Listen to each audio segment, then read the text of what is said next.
നമുക്ക് അലീനയുടെയും മനുഷ്യങ്ങളുടെയും നാളത്തെ നല്ലൊരു കഥ കേട്ടാലോ? വീഡിയോ ഇഷ്ടപ്പെടുവാണെങ്കിൽ ഒന്ന് ലൈക്ക് ചെയ്ത് ഹൈപ്പ് ചെയ്യാൻ മറക്കരുത്.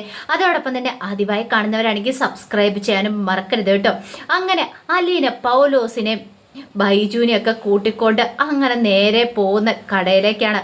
കാരണം വാങ്ങിച്ച സാധനങ്ങളുടെ ലിസ്റ്റൊക്കെ പറഞ്ഞു കഴിഞ്ഞു. ഇനിയിപ്പം കണക്കുകളും കാര്യങ്ങളൊക്കെ അവിടെ ചെന്നിട്ട് കൃത്യമാണോ നോക്കണം. പറ്റുക്കിൽ എഴുതിയേക്കുന്ന കണക്കും അവിടുത്തെ കണക്കും ഒന്ന് കൃത്യമായിട്ട് ആണോ നോക്കണം. അതിനു വേണ്ടി കൂട്ടിക്കൊണ്ട് പോകണം. അപ്പോൾ ഫോണൊന്നും വാങ്ങിച്ച് വെച്ചുകൊണ്ട് ഈ പറയുന്ന പൗലോസിനാണെങ്കിലും അതോടൊപ്പം ബൈജുവിനാണെങ്കിലും കടക്കാരന് മെസ്സേജ് അയക്കാനോ ഒന്നും പറ്റുന്നുണ്ടായിരുന്നില്ല. വല്ലാത്തൊരവസ്ഥയായിരുന്നു.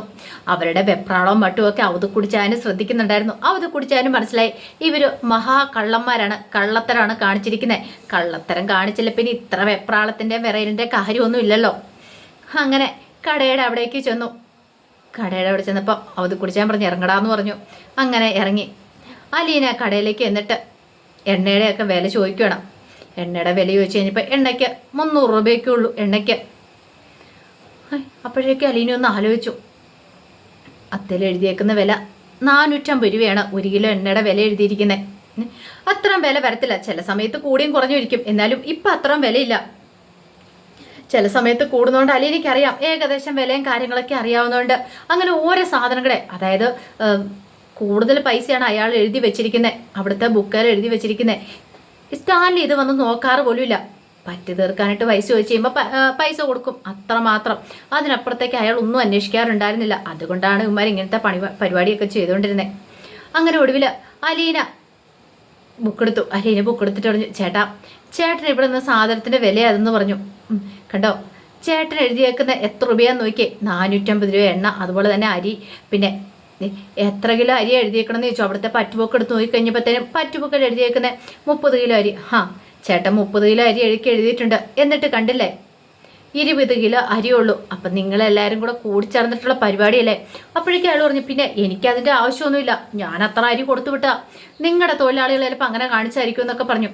അത് കുടിച്ചാൽ പറഞ്ഞു, മിണ്ടരെ നീയാ, ഇതാരാന്നറിയാവോ? ഇത് സ്റ്റാൻലിയുടെ മകളാടാ, എൻ്റെ ലാളിച്ചൻ്റെ മകളാ ഇവളെന്ന് പറഞ്ഞു. നീ കൂടുതൽ ആൾ കളിച്ചിട്ടുണ്ടെങ്കിലേ നിന്റെ കടയും കാര്യങ്ങളൊക്കെ പൂട്ടിക്കും. പിന്നെ നിനക്ക് ഇവിടെ കച്ചവടം നടത്താൻ പറ്റില്ല. കാണിക്കണോന്ന് ചോദിച്ചു. കൊള്ള ലാഭം ഉണ്ടാക്കുന്നുണ്ടാ, അതും പോരാഞ്ഞിട്ട് മറ്റുള്ളവരെ പറ്റിച്ചാണ്ട ജീവിക്കുന്നത്. ഇതിന് ഭേദം നീയൊക്കെ വല്ല കക്കാനും പോകുന്നാന്ന് പറഞ്ഞു.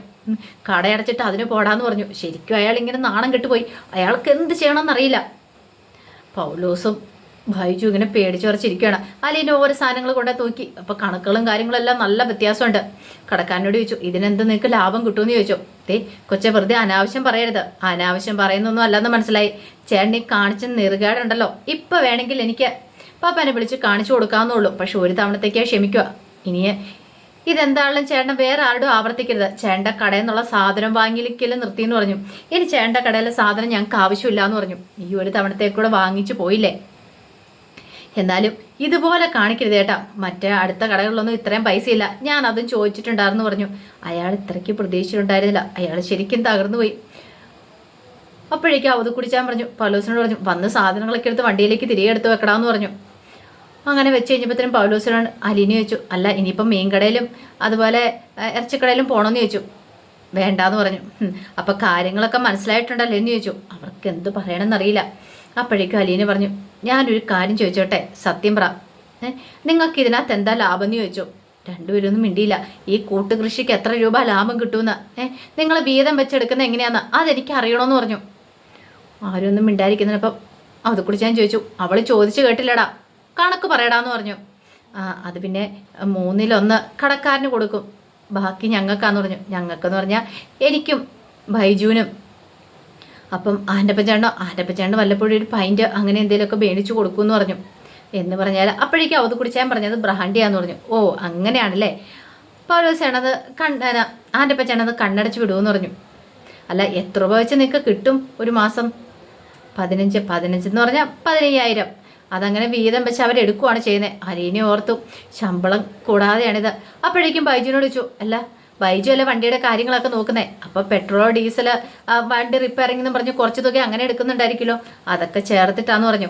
ഒരു കാര്യം ചെയ്യാം, ഇനി അതിൻ്റെയൊക്കെ ബില്ലും കാര്യങ്ങളൊക്കെ കൃത്യമായിട്ട് എൻ്റെ കൊണ്ടേ തരണം. പിന്നെ വേറൊരു കാര്യം, അങ്ങനെ കൊണ്ടു തരണ സമയത്ത് ഞാനിതെല്ലാം ചെക്ക് ചെയ്യുകയും ചെയ്യും. ബൈജുവിനൊക്കെ പൈസയ്ക്ക് വല്ല ആവശ്യമുണ്ടെങ്കിൽ കൂടുതൽ ശമ്പളം വേണമെങ്കിൽ പപ്പയോട് പറഞ്ഞാൽ മതി. വേണേൽ ഞാനും കൂടെ റെക്കമെൻഡ് ചെയ്യാം കൂടുതൽ ശമ്പളം തരാനായിട്ട്. അല്ലാതെ ഇമാതിരി വൃത്തികെട്ട പരിപാടിയല്ല ചെയ്യണ്ടേ. പറഞ്ഞത് കേട്ടല്ലോ. അപ്പോഴേക്കും ബൈജുവിൻ്റെയൊക്കെ തല കുനിഞ്ഞു. അവത് കുടിച്ചാൽ ഇങ്ങനെ അലീനയെ തന്നെ ശ്രദ്ധിച്ചിരിക്കുകയാണ്.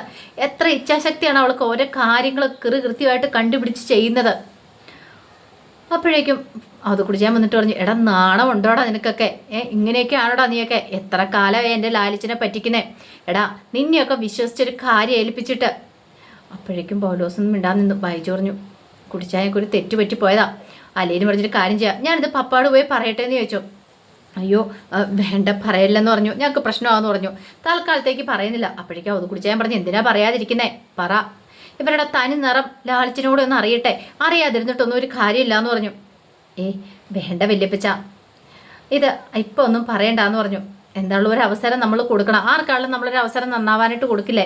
അങ്ങനെ ഒരു അവസരം കൊടുക്കാമെന്ന് പറഞ്ഞു. എന്നിട്ട് അവരുടെ സാധനങ്ങളൊക്കെ എടുത്തുകൊണ്ട് അകത്ത് വെക്കാൻ പറഞ്ഞു. അങ്ങനെ സാധനങ്ങളൊക്കെ അവരെടുത്ത് വെക്കാൻ പോയി കഴിഞ്ഞപ്പോൾ അത് കുടിച്ചാൻ പറഞ്ഞു, എന്നാലും എൻ്റെ കുഞ്ഞെ ഇത് കുറച്ച് കഷ്ടമാണ്. ഇങ്ങനെയാണെങ്കിൽ മിക്കവാറും നമ്മുടെ തോട്ടത്തിലും ഇതുപോലെയൊക്കെ തന്നെയായിരിക്കും കമ്പനിയിൽ നടക്കുന്ന കാര്യങ്ങളൊക്കെ. അതൊക്കെ ഒന്ന് കണ്ടുപിടിക്കണം വല്യപ്പിച്ച. അതൊക്കെ സാവകാശം മതി.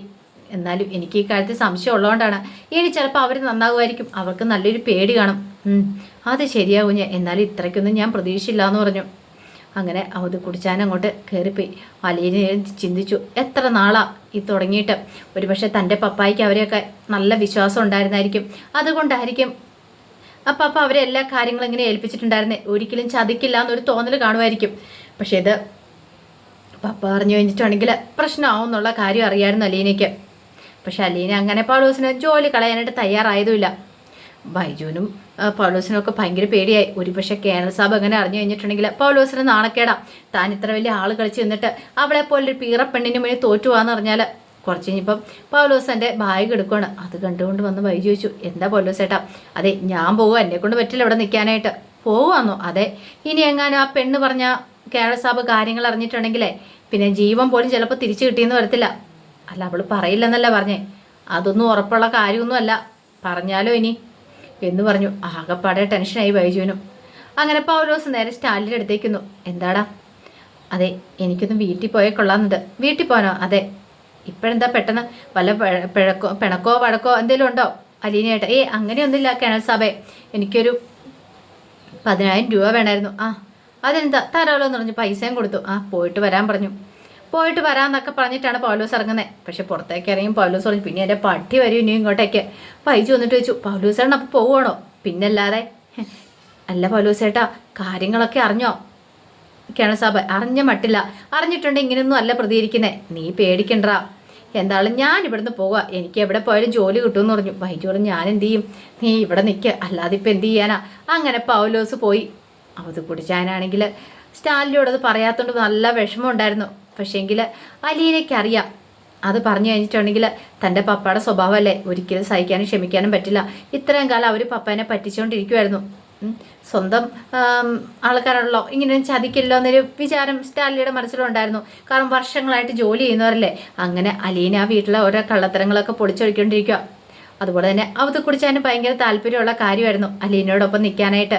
അവളിങ്ങനെ ഓരോന്ന് ചെയ്യുമ്പം അവത് കുടിച്ചാനൊരു ത്രില്ലുണ്ടായിരുന്നു. കാരണം ഇതിനു മുമ്പ് സ്വന്തം ഭാര്യയും മക്കളും പോലും സ്റ്റാലിയോട് ഇങ്ങനെ ചെയ്തിട്ടില്ല. അതായത് ഇങ്ങനത്തെ കാര്യങ്ങളൊന്നും കണ്ടുപിടിക്കുവോ അല്ലെങ്കിൽ ഇതുപോലെയും ചെയ്തിട്ടില്ല. പക്ഷെ അലീനെ മിടിക്കുക എന്നുള്ളൊരു കാര്യം അത് കുടിച്ചാനും മനസ്സിലായി. അപ്പോൾ അതിൻ്റെ കഥകൾക്കായി നമുക്ക് എല്ലാവർക്കും കാത്തിരിക്കാം കേട്ടോ. ഒരിക്കൽ കൂടി എല്ലാവർക്കും ശുഭരാത്രി നേർന്നുകൊണ്ട് നിർത്തുന്നു. നന്ദി.